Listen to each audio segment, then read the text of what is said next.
here's where we're standing under what used to be a marquee that was over this main entrance into the theater. This marquee still exists. It's in storage over at Jim Curran's warehouse. We will be putting the marquee back up. And this is what's called a marquee blade, this perpendicular neon sign. And that does not exist, but we're going to have that remade. And that's going to be back on this building. So that when it opens on December 30th, 2012, not too long from now, which will celebrate the 92nd anniversary of the opening of the theater on December 30th in 1920, you'll see all of that up. Okay?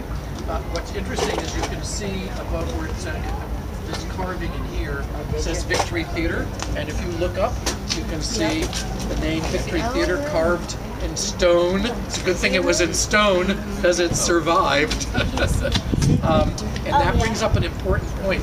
The construction of this theater, all of the materials in it, there's marble, mahogany, the brickwork, the steel structure that supports the theater is in excellent condition, and it was built to the highest standards in the day. The cornerstone was laid in 1919, and as I say, it opened in 1920.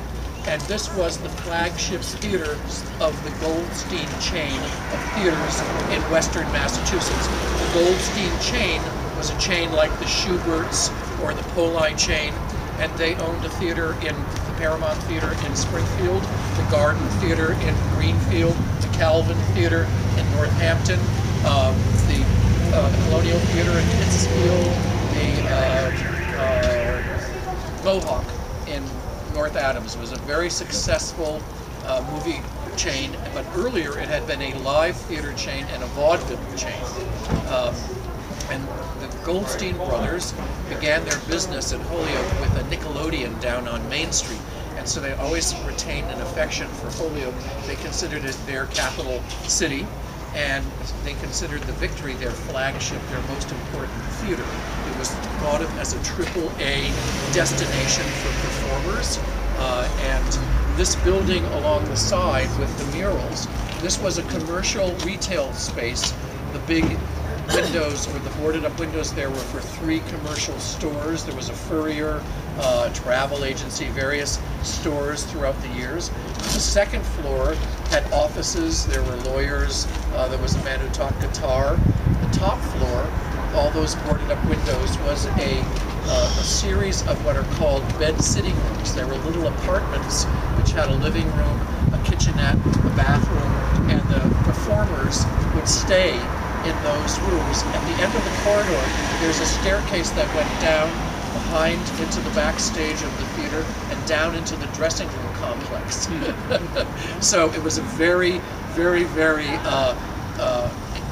advanced idea of having the performers so close in the building, and all of those spaces are there. We're not going to go into that part of the theater for the tour, but it's just a very interesting history. The idea for the theater began with a group of Holyoke citizens. They were among the most prominent business owners in the city. They began the effort in 1912. There were the Parsons family, the Perkins family, the Skinners, and they felt that Holyoke had become such a prosperous and cosmopolitan and sophisticated city that they wanted to have a legitimate theater here, so that reflected the wealth and the importance of Holyoke as a city. And they also said that they didn't want to have Holyokers have to go somewhere else for their entertainment. And I love that phrase, because that's the way we feel. Once this theater reopens, we are restoring it back to have the capability of a live theater. We will also have the capability of showing films. Now you can show films with a projector the size of this flashlight. In the days when it became a movie theater, you needed a room almost the size of this, half this block, for projectors in order to have 3 reels running at the same time. So it's going to be a multi-use space. There will be concerts. If you look behind you, we found this wonderful billboard for the Saturday morning cartoons that cost 9 cents. We're going to bring that back so that kids in the neighborhood and from all over can come to the theater. It's going to be a very, very fun place to be. We are extending the stage of the theater, so it will be the finest 21st century state-of-the-art stage in this entire area. That means that the live capability will be able to be Broadway national tours, operas, ballets, large concerts with all kinds of technology. So it's going to be a really, really great theater. It has 1,600 seats, so it is really a Broadway-sized theater. When it was built and opened, it had 2,500 seats. It was one of 7 theaters that eventually Holyoke had in its heyday, and this is the only one left. This is the only theater of its kind left between Boston and Albany to the west and down to the Shore Theater in New Haven to the south. It's a very, very important building. I want to also turn your attention on the wall there, next to the Victory T-shirt. You'll see what looks like a picture frame. That's a panel from inside the theater, and inside it is a piece of red silk. Next to it is a panel also of just plain wood, which is a Brazilian mahogany. The building opened in 1920, it closed in 1979. During the course of its life, it went from being a live theater to a mixed use between silent films and live, and by the time you get to the 1930s and into the 1940s, it becomes more or less exclusively a first-run movie theater. But there were live shows in and out even during that time. It went through various refurbishments and changes so that it could be kept up to fashion and be considered the treasure that the Goldsteins felt it was. So when we go through, I wanted you to see these first because I'm going to show you how those fit in to the interior. We are going to restore the theater back to its most splendid state. Okay, so here we are in the entry lobby, and I'd just like you to look behind you, and you can see the top of the kiosk that was put in the 1940s. It has the red, white, and blue mosaics, and that's where the ticket taker. A gentleman in the previous tour told me that the ticket sale wore a little outfit like in the Lucky Strike commercial with a hat, and like at the Roxy, and that is kind of a wonderful vestige of the 1940s configuration and refurbishment of the theater. The wood paneling, which this has all been damaged by water, but this is like the panel that I showed you outside, and the main staircase that goes up to the second floor. We're not going to go up that way, we're going to come down that way, but I'd like to point out that it's made of Vermont marble. This floor is Vermont marble. This wood is Brazilian mahogany, again to reinforce what an expense was put into this theater. Nothing but the finest materials were used in the construction of the theater. The orchestra rear, the rear of the orchestra, the first floor of the theater is called the orchestra because the orchestra pit is on the same level, and we'll see that in a minute. Those of you who have been to Broadway theaters, this is very much exactly the same configuration as the Broadhurst Theater in New York or the Winter Garden. It's a fan-shaped auditorium. We're looking at the proscenium stage in the distance there. And there's some things I want to point out here. Now, if you look behind you, this wall, what's there on the wall, is the restorers and the historians have been peeling back the various layers of how the theater was decorated inside. And this is the original decoration. I mean, obviously much brighter and not as, so you have this red painted panel around here, and then you have this green painted panel here, and where the white is was actually wood, so that this was meant to look like, basically it was like faux marble, kind of like a Pompeian look. And then, sometime in the mid-20s, they turned this, they kept this red part, and they took the wood and they inserted the red silk fabric that you saw outside. So that was a panel, and so they expended even more money by using that very fine silk. It's a very thick silk, And of course, we assume it was Skinner silk from the Skinner silk mill, because Holyoke, it was one of Holyoke's biggest businesses, and in fact, Holyoke was the largest producer of silk and paper in the world in its heyday. So then, after that, behind you are these rolls, and you'll see this, and there's a panel here of green silk, which is kind of looks very dingy or whatever. But that green silk, they took the red down and they put the green over the entire space. So they made it even more lavish in here. And this is very interesting.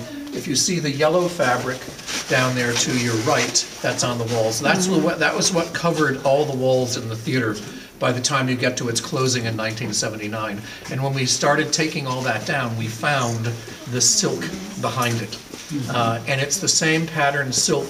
The green silk is the same pattern as was in the dining room at Wisteria-Hurst, which was the Skinner's house here in Holyoke. So it's, it's kind of an amazing, and that silk came down because it had faded to such a degree. So if you go to Wisteria-Hurst, you'll see a similar green silk. It's not this, but this is actually the same as was there.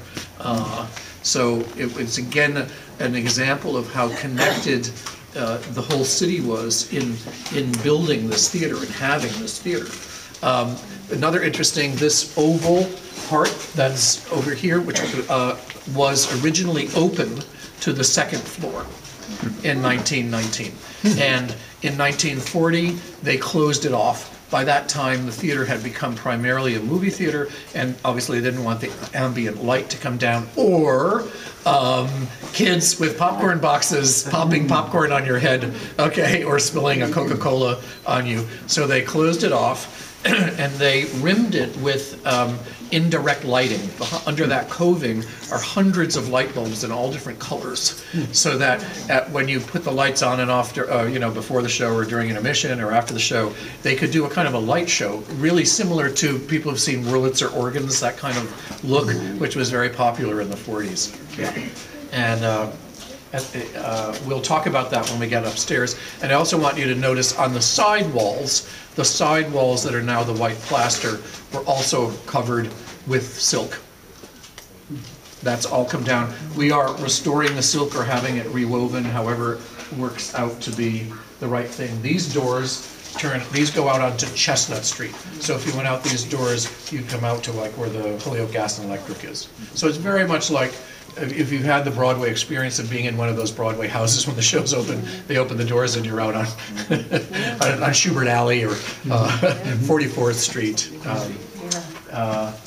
And also the paneling here is again not damaged the way it is in the entry lobby, is Brazilian mahogany.